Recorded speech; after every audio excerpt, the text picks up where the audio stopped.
So, I'm not really a YouTuber, but if anyone was wondering this, there are essentially 3 prerequisites to building muscle, and they're all pretty much interlinked to one another. If you don't have all 3 of them down, you're gonna have a hard time building muscle over the course of 5 or 6 years.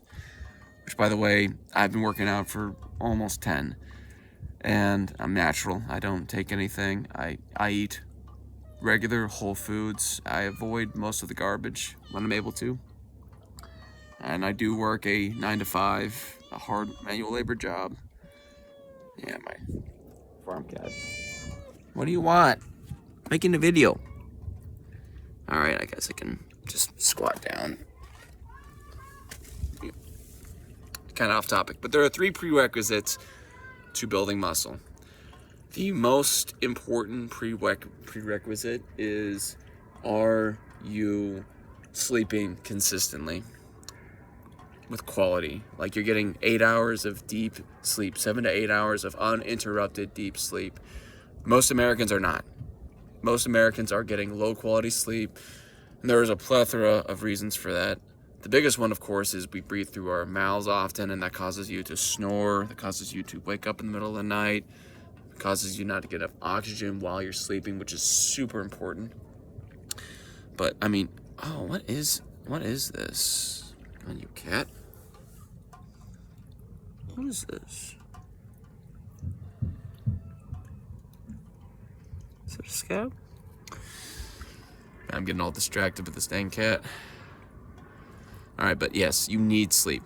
Sleep is honestly one of the most important things you can do over the long-term game to build muscle. And it's one thing if you have like a bad night here, a bad night there, that's probably not going to noticeably change your results. Wow, you just got scabs everywhere, cat.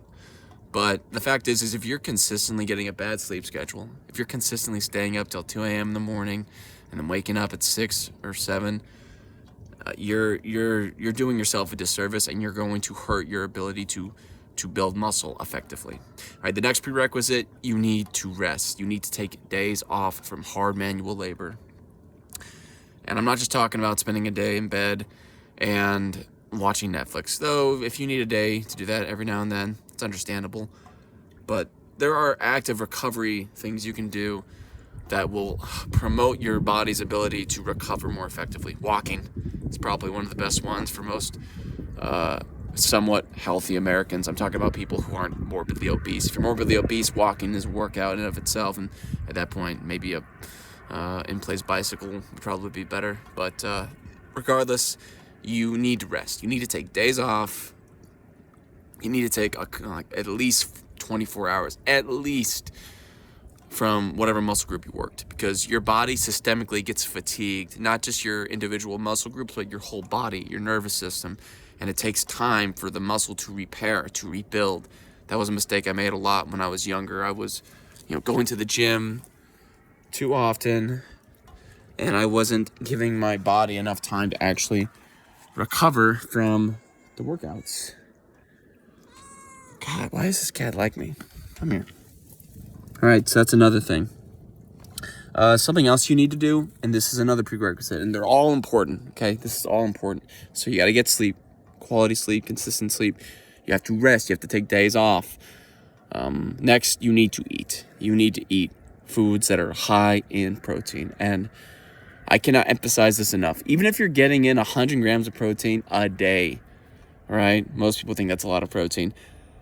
Listen, your body needs protein for things other than building muscle, and the fact is that your body is going to use all those proteins for things other than muscle. The muscles are going to be the last thing the body uses those proteins to repair your muscles, right? They're going to use it for your organs. They're going to use it for your bones.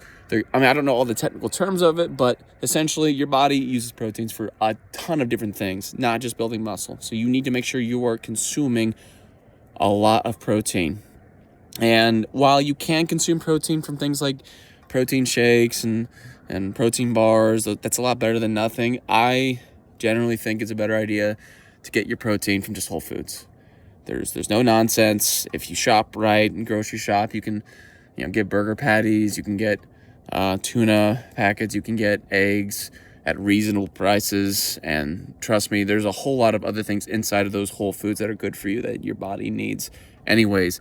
Not even just the protein, but all the micronutrients like zinc, potassium, magnesium, iron, a whole lot of stuff that your body needs to function effectively. Okay, cat. So those are the 3 prerequisites. You will not build muscle effectively or noticeably if you're not doing those 3 things.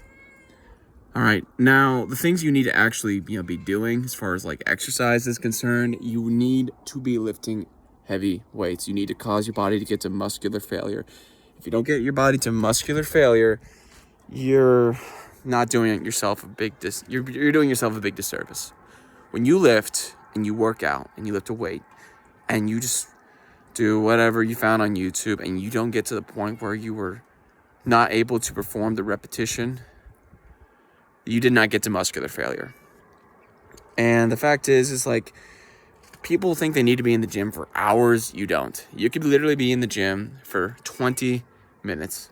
Hear that again, 20 minutes. You could do a superset full body exercise where you did barbell back squats, overhead press, incline bench press, literally just 3 exercises.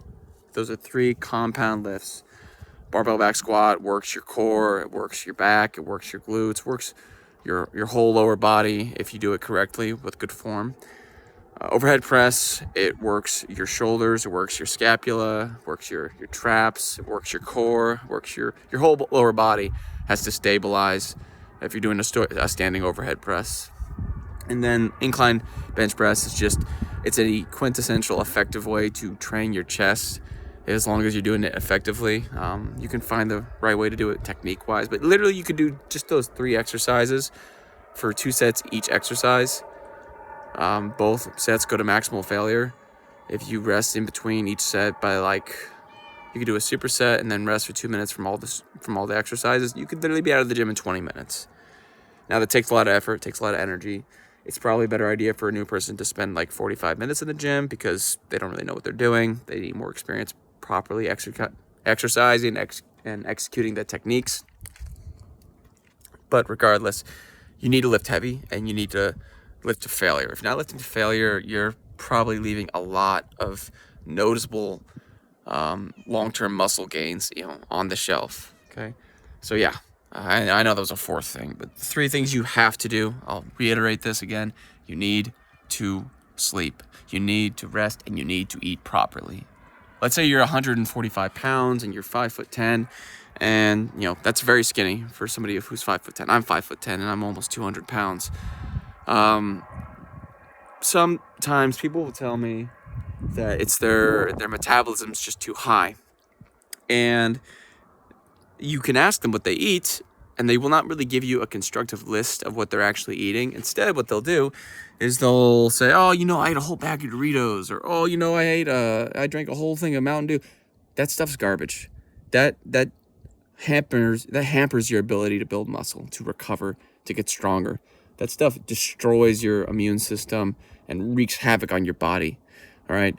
If you want to build muscle, I promise you, if you went to Walmart, I literally go to Walmart and I get a box of 8 pounds of burger patties, frozen burger patties, just beef, no additives, no extra carbs, no potatoes in that bad boy. It's just beef, 100% ground beef.